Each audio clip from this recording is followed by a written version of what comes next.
Emily had always enjoyed the solitude of her remote cabin nestled deep within the dense woods.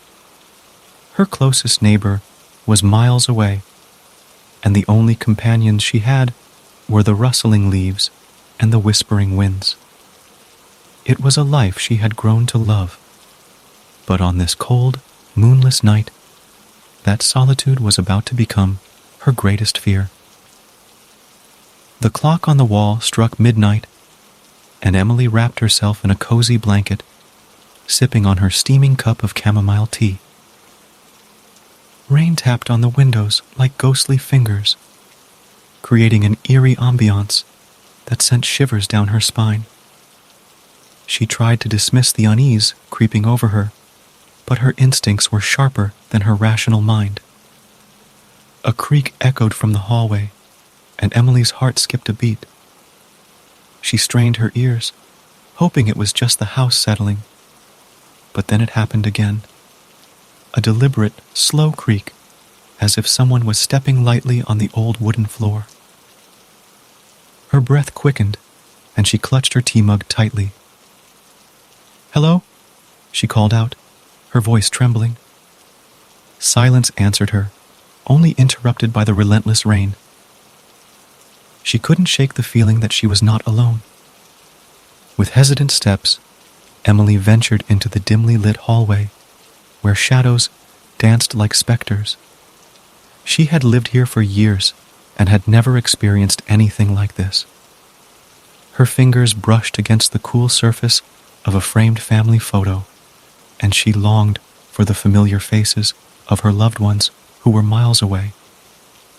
Another creak, this time from the living room. The hairs on her neck stood on end, and her heart pounded in her chest. Gathering her courage, she tiptoed toward the source of the sound. The room was cloaked in darkness, but the occasional flash of lightning revealed strange silhouettes that seemed to shift and move. She reached for the light switch, but just as her fingers brushed it, the room plunged into total darkness. Panic surged through her veins, and she fumbled for her phone, using its weak glow to guide her way. She clicked the flashlight on and scanned the room, but there was no one there. Suddenly, the temperature in the room dropped, and Emily's breath fogged in the cold air. She turned to leave, but a sinister whisper reached her ears, barely audible over the rain.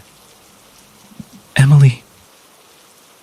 Her heart raced as she spun around, shining her flashlight in all directions, but there was no one to be seen. The voice sounded distant, echoing through the cabin like a ghostly chant. She couldn't pinpoint its origin, and it sent chills down her spine. "Who's there?" she stammered, her voice quivering. The whisper grew louder, more insistent, and the words became clear. "Alone, forever." Emily's chest tightened in fear as she realized that something otherworldly was in her home. She rushed toward the front door, but it wouldn't budge.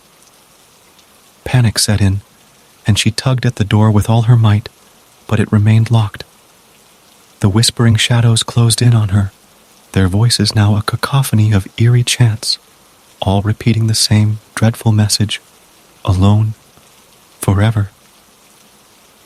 She turned and ran down the hallway, desperate to escape their grasp.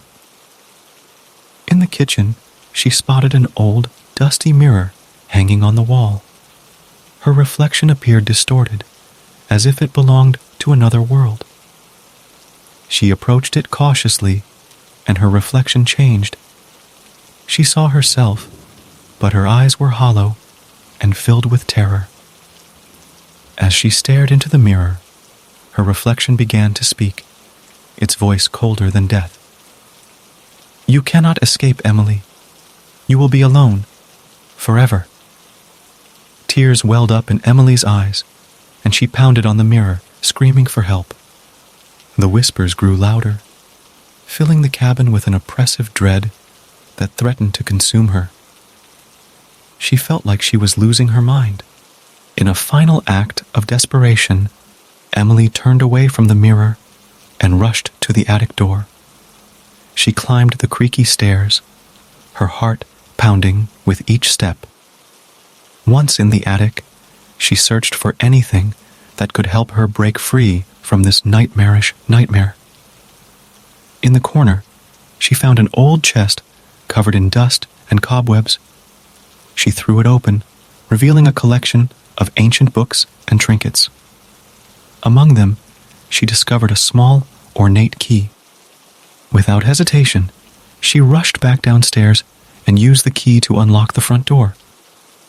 As she stepped outside, the rain washed away the haunting whispers that had tormented her. The woods, once familiar, now seemed alien and foreboding. Emily ran, not looking back, until she reached her neighbor's house, miles away. She never returned to her cabin in the woods, for the memory of that night still haunted her. She had been alone, but not truly alone. The whispering shadows had shown her the true meaning of isolation, and the knowledge that they might still be lurking in the darkness was a terror she could never forget.